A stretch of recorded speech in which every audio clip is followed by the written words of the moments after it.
আসসালামু আলাইকুম প্রিয় শিক্ষার্থীরা, তোমরা কেমন আছো? আশা করি তোমরা ভালো আছো, সুস্থ আছো। আমিও আলহামদুলিল্লাহ ভালো আছি। কেরামতপুর এমএএইচ উচ্চ বিদ্যালয় কর্তৃক আয়োজিত ধারাবাহিক অনলাইন ক্লাসে তোমরা যেখানে আছো, যেভাবে আছো, যে অবস্থানে আছো, তোমাদের সবাইকে আজকের অনলাইন ক্লাসে সম্পৃক্ত হওয়ার জন্য বিশেষভাবে আহ্বান করা গেল। প্রিয় শিক্ষার্থীরা, আজকে অনলাইন ক্লাসে আমি আলোচনা করব বিষয় জীববিজ্ঞান, অধ্যায় তৃতীয়, শ্রেণীর নবম ও দশম। ইতিপূর্বে আমি এই অধ্যায়ের আরও কয়েকটি ভিডিও আপলোড করেছি, তার ধারাবাহিকতায় আজকে আমার এই ক্লাসটি। আশা করি তোমরা মনোযোগ সহকারে আমার ক্লাসটি দেখবে। আজকে আমি আলোচনা করব সালোক সংশ্লেষণ সম্পর্কে। প্রথমে আমরা জেনে নিই সালোক সংশ্লেষণ কি। সবুজ উদ্ভিদ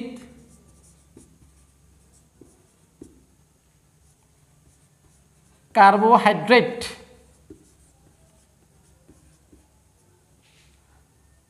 জাতীয় খাদ্য তৈরির প্রক্রিয়াকে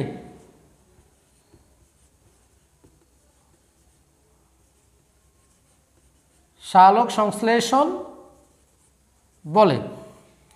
আমি আবারও বলতে, সবুজ উদ্ভিদ কার্বোহাইড্রেট জাতীয় খাদ্য তৈরির প্রক্রিয়াকে সালোক সংশ্লেষণ বলে। সালোক সংশ্লেষণের পদ্ধতিতে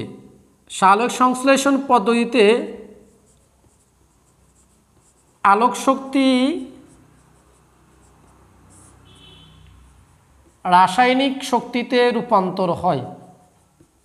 এটি মনে রাখবা যে সালোক সংশ্লেষণ পদ্ধতিতে আলোক শক্তিটা রাসায়নিক শক্তিতে রূপান্তর হয়।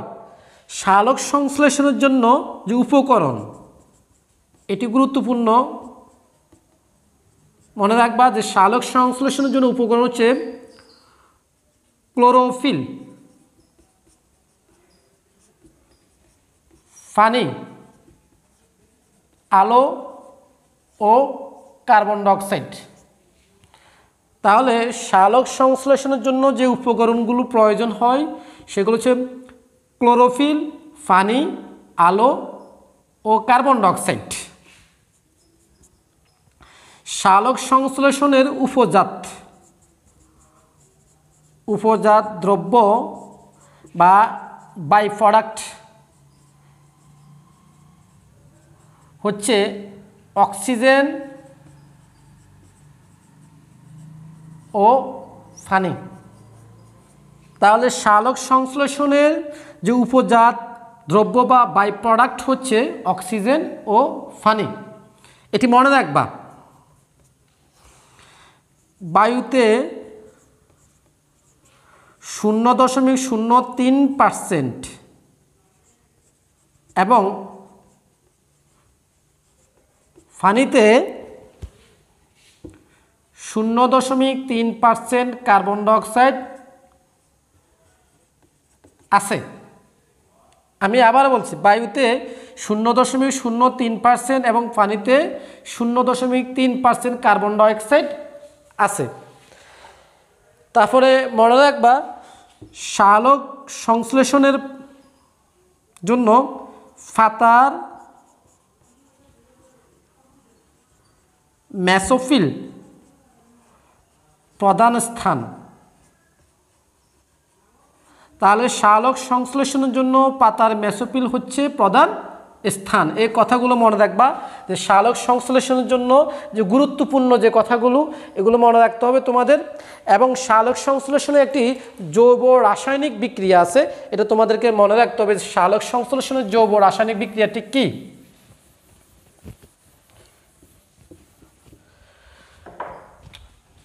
সালোক সংশ্লেষণের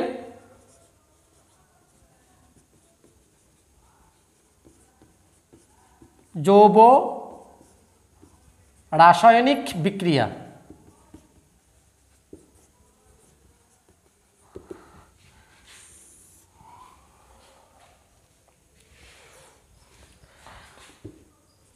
আলো ও ক্লোরোফিল এর উপস্থিতিতে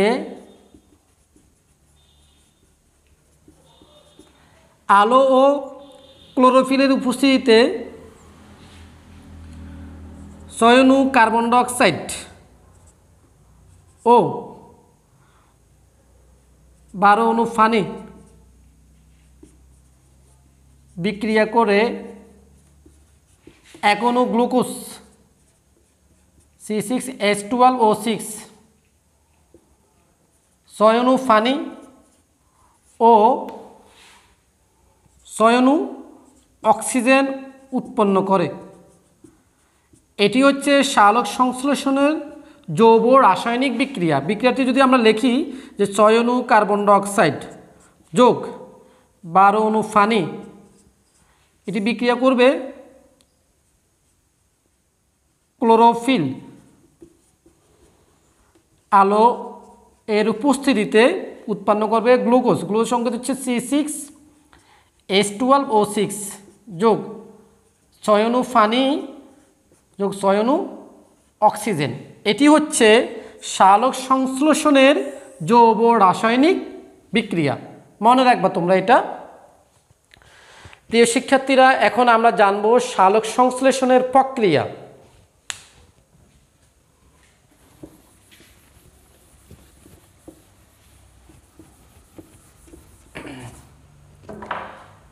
সালোক সংশ্লেষণের প্রক্রিয়া।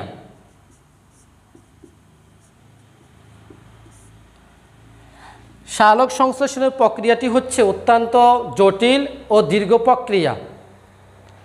1905 সালে ইংরেজ শারীরতত্ত্ববিদ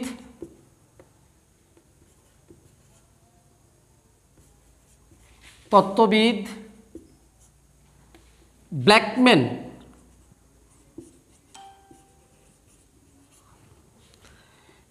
এই প্রক্রিয়াকে 2 ভাগে ভাগ করেছেন। তাহলে মনে রাখবা যে সালোক সংশ্লেষণের যে প্রক্রিয়াটা, এটি অত্যন্ত জটিল ও দীর্ঘ প্রক্রিয়া। আর 1905 সালের ইংরেজ শারীরবিদ ব্ল্যাকম্যান এই প্রক্রিয়াকে 2 ভাগে ভাগ করেছেন। এক ভাগ হচ্ছে আলোক নির্ভর পর্যায়, যাকে বলা হয় লাইট ডিপেন্ডেন্ট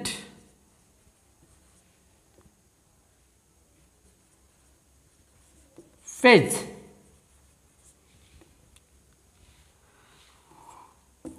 এক হচ্ছে আলোক নির্ভর পর্যায় অথবা লাইট ডিপেন্ডেন্ট ফেজ, অর্থাৎ এখানে আলোর প্রয়োজন। আলোক নির্ভর পর্যায় মানে হচ্ছে এখানে আলোর প্রয়োজন। 2 হচ্ছে আলোক নিরপেক্ষ পর্যায়,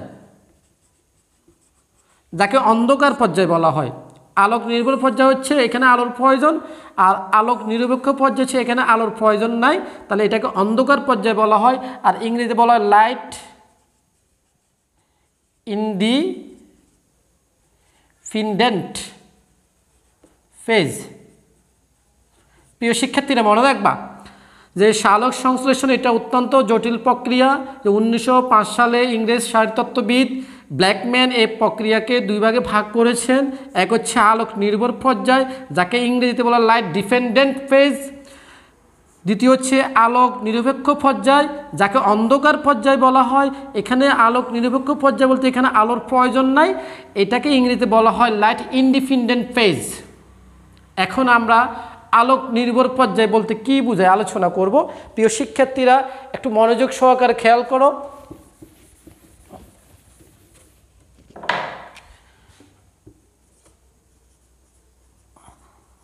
আলোক নির্ভর পর্যায় অর্থাৎ এই পর্যায়ে আলোর প্রয়োজন হয়। আলোর প্রয়োজন হয় মনে রাখবা যে আলোক নির্ভর পর্যায়ে আলো প্রয়োজন হয়, আলো ছাড়া এই ধাপটি কখনো সম্পূর্ণ হবে না। এরপরে এই ধাপে এটিপি NADPH ও হাইড্রোজেন আয়ন উৎপন্ন হয়। তাহলে এই ধাপে এটিপি NADPH ও হাইড্রোজেন আয়ন উৎপন্ন হয়। 3 নম্বর কথা মনে রাখবা,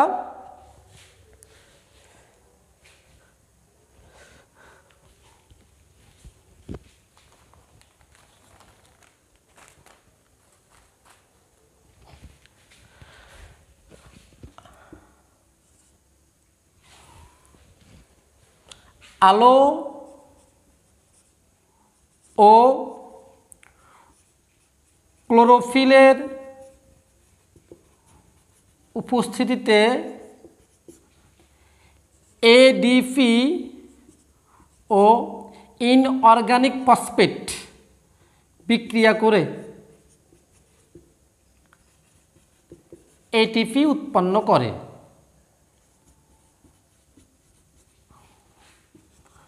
তাহলে আমি আবার বলি যে আলো ও ক্লোরোফিলের উপস্থিতিতে এডিপি ও ফি হচ্ছে ইনঅর্গানিক ফসফেট বিক্রিয়া করে এটিপি উৎপন্ন করে। যে এটিপির এই উৎপন্নর পদ্ধতিকে বলা হবে ফটোফসফোরাইলেশন। তাহলে এখানে বিক্রিয়াটি লিখতেছি, এখানে দেখো যে এডিপি ইনঅর্গানিক ফসফেট বিক্রিয়া করে আলো ক্লোরোফিলের উপস্থিতিতে এটিপি উৎপন্ন করে, আর এটিপি উৎপন্নের এই প্রক্রিয়াকে বলা হয় ফটোফসফোরাইলেশন। তাহলে এটিপি উৎপন্নর এই প্রক্রিয়াকে বলা হয় ফটোফসফোরাইলেশন, মনে রাখবা। তাহলে আমি আবার বলতেছি, আলোক নির্ভর পর্যায় হচ্ছে আলোর প্রয়োজন হয়, তারপরে এখানে এটিপি NADPH ও হাইড্রোজেন আয়ন উৎপন্ন হয়, তারপর আলো ও ক্লোরোফিলের উপস্থিতিতে এডিপি ও ফি হচ্ছে আয়ত হচ্ছে ইনঅর্গানিক, ফি হচ্ছে ফসফেট। তাহলে এডিপি ও ইনঅর্গানিক ফসফেটের বিক্রিয়া করে এটিপি উৎপন্ন হয়। তাহলে বিক্রিয়াটি হচ্ছে এডিপি প্লাস ইনঅর্গানিক ফসফেট, আলো এবং ক্লোরোফিলের উপস্থিতিতে এটিপি উৎপন্ন হয়, আর এটিপি উৎপন্নের এই প্রক্রিয়াকে বলা হবে ফটোফসফোরাইলেশন। তাহলে এটিপি উৎপন্নের এই প্রক্রিয়াকে বলা হবে ফটোফসফোরাইলেশন। আশা করি বুঝতে পেরেছ। এরপরে 4 নম্বর ধাপ হচ্ছে আলোক নির্ভর পর্যায়ে 4 নম্বর কথাটি হচ্ছে এখানে সূর্যালোক এবং ক্লোরোফিলের সাহায্যে পানি বিয়োজিত হয়ে, অর্থাৎ এখানে সূর্যালোক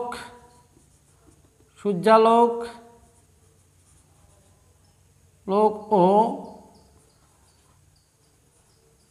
ক্লোরোফিল এর সাহায্যে পানি বিয়োজিত হয়ে অক্সিজেন, হাইড্রোজেন ও ইলেকট্রন উৎপন্ন হয়। আমি আবার বলি, সূর্যালোক ও ক্লোরোফিলের সাহায্যে পানি বিয়োজিত হয়ে অক্সিজেন, হাইড্রোজেন ও ইলেকট্রন উৎপন্ন হয়। অর্থাৎ এখানে যে পানি আছে এটা বিভাজিত হয়ে যাবে সূর্যালোক এবং ক্লোরোফিলের উপস্থিতিতে, তাহলে উৎপন্ন হবে হাইড্রোজেন, অক্সিজেন ও ইলেকট্রন, এটি উৎপন্ন হবে।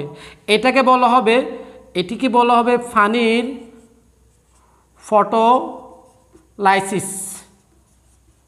তাহলে পানির ফটোলাইসিস হচ্ছে কি, যে সূর্যালোক ও ক্লোরোফিলের সাহায্যে যে পানি বিয়োজিত হয়ে যে অক্সিজেন, হাইড্রোজেন, যে ইলেকট্রন উৎপন্ন হয়, এটাকে বলা হবে পানির ফটোলাইসিস।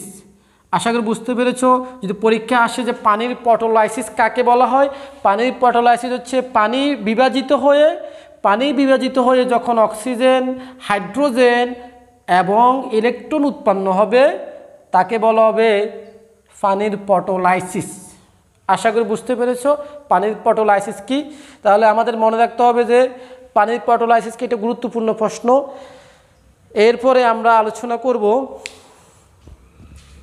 অন্ধকার পর্যায়, যাকে বলা হবে আলোক নিরপেক্ষ পর্যায়। আলোক নিরপেক্ষ পর্যায়, এটাকে আমরা বলতে পারি অন্ধকার পর্যায়। আলোক নিরপেক্ষ পর্যায় বলতে বোঝানো হয়েছে এখানে আলোর প্রয়োজন নেই, যেহেতু আলোর প্রয়োজন নেই একে আমরা অন্ধকার পর্যায় বলতে পারি। তাহলে 1 নম্বর কথা হচ্ছে এখানে আলোর কোনো প্রয়োজন নেই, আলোর প্রয়োজন নেই। দ্বিতীয় কথা হচ্ছে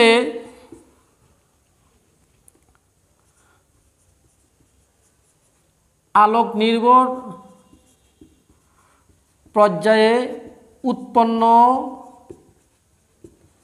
এটিপি, NADPHO যে হাইড্রোজেন আয়ন উৎপন্ন হয়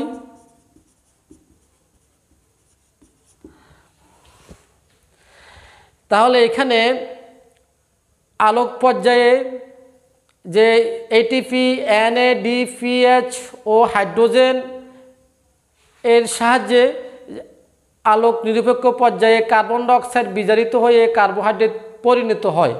অর্থাৎ যে আলোক নির্ভর পর্যায়ে উৎপন্ন এটিপি, NADPHO হাইড্রোজেন উৎপন্ন হয় এর সাহায্যে আলোক নিরপেক্ষ পর্যায়ে কার্বন ডাইঅক্সাইড বিজারিত হয়ে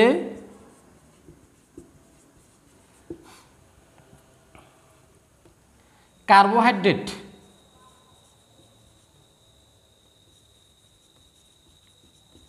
তৈরি হয়। আমি আবারও বলতেছি, আলোক নির্ভর পর্যায়ে উৎপন্ন এটিপি, NADPHO হাইড্রোজেন আয়ন উৎপন্ন হয় এর সাহায্যে আলোক নিরপেক্ষ পর্যায়ে কার্বন ডাইঅক্সাইড বিজারিত হয়ে কার্বোহাইড্রেট অর্থাৎ শর্করা উৎপন্ন হয়। আশা করি বুঝতে পেরেছ। সবুজ উদ্ভিদ কার্বন ডাইঅক্সাইড বিজারণের 3টি গতিপথ শনাক্ত করা হয়েছে। আমি আবার বলি, সবুজ উদ্ভিদে কার্বন ডাইঅক্সাইড বিজারণের 3টি গতিপথ শনাক্ত করা হয়েছে। আমি আবারও বলতেছি যে সবুজ উদ্ভিদ যে কার্বন ডাইঅক্সাইড বিজারণ, এই বিজারণের 3টি পথ শনাক্ত করা হয়েছে। 1 নম্বর পথ হচ্ছে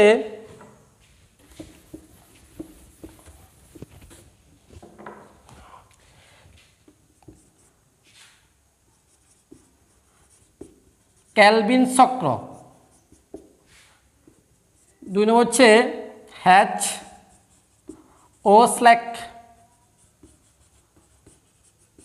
চক্র।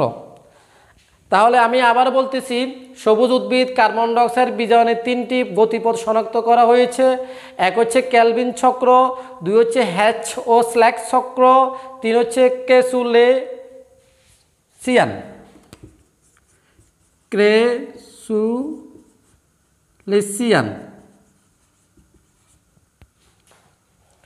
এটাকে বলা হবে ক্যালভিন চক্রকে বলা হবে C3 গতিপথ, Hatch-Ohlsck চক্রকে বলা হবে C4 গতিপথ,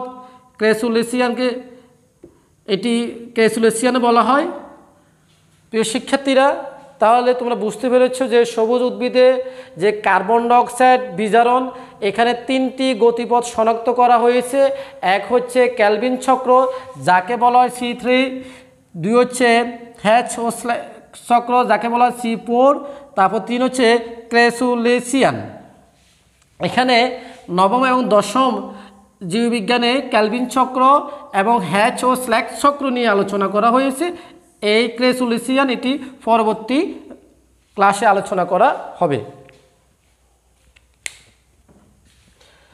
তাহলে এখন আমরা ক্যালভিন চক্র নিয়ে আলোচনা করব যে ক্যালভিন চক্র কি। কার্বন ডাইঅক্সাইডের আত্তীকরণের এই গতিপথকে C3 গতিপথ বলা হয়। কেলভিন চক্র খেয়াল করো, বা C3। কার্বন ডাইঅক্সাইড এর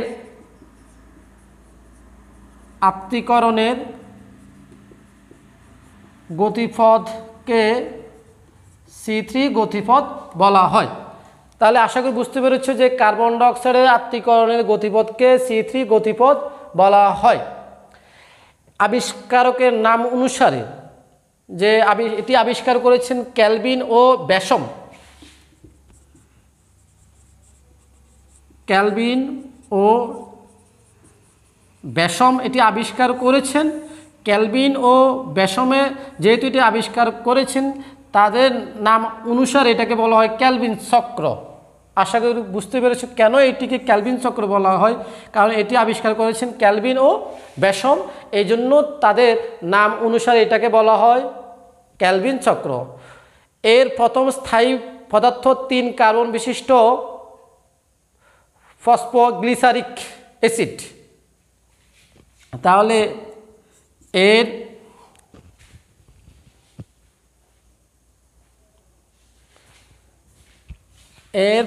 প্রথম স্থায়ী পদার্থ হচ্ছে 3 কার্বন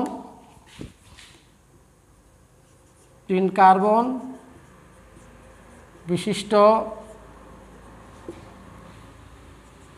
ফসফোগ্লিসারিক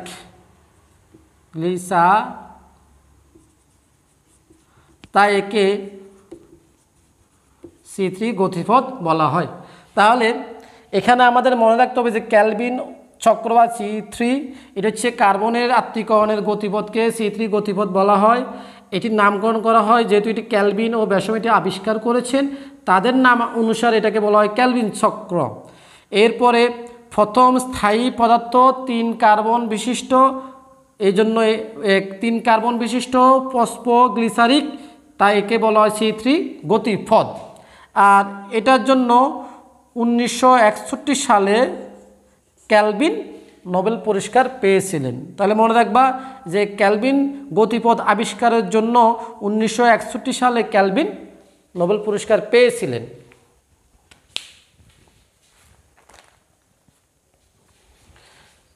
প্রিয় শিক্ষার্থীরা, এখন আমরা জানব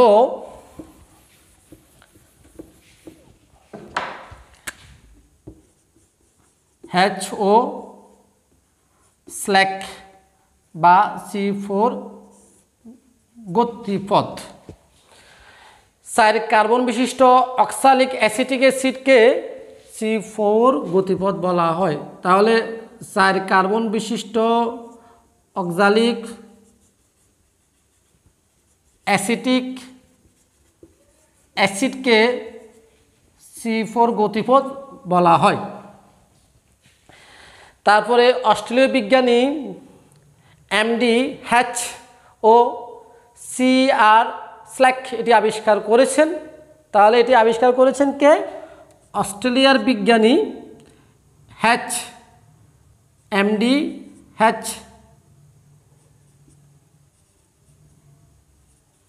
HO CR স্ল্যাক। এটি আবিষ্কার করেছেন MD HO CR স্ল্যাক। মনে রাখবা এটি। এরপরে ভুট্টা, আখ, মুথাঘাস উদ্ভিদ C4 গতিপথ দেখা যায়। তাহলে C4 গতিপথের উদাহরণ হচ্ছে যে ভুট্টা, আখ, মুথাঘাস। প্রিয় শিক্ষার্থীরা, আশা করি তোমরা মনোযোগ সহকারে এই ক্লাসটি দেখবে, বাড়িতে প্র্যাকটিস করবে। তোমাদের যদি কোনো সমস্যা হয় আমার সাথে যোগাযোগ করবে। এই আশা রেখে আজকের জন্য এখানে শেষ করলাম। ভালো থেকো, সুস্থ থেকো।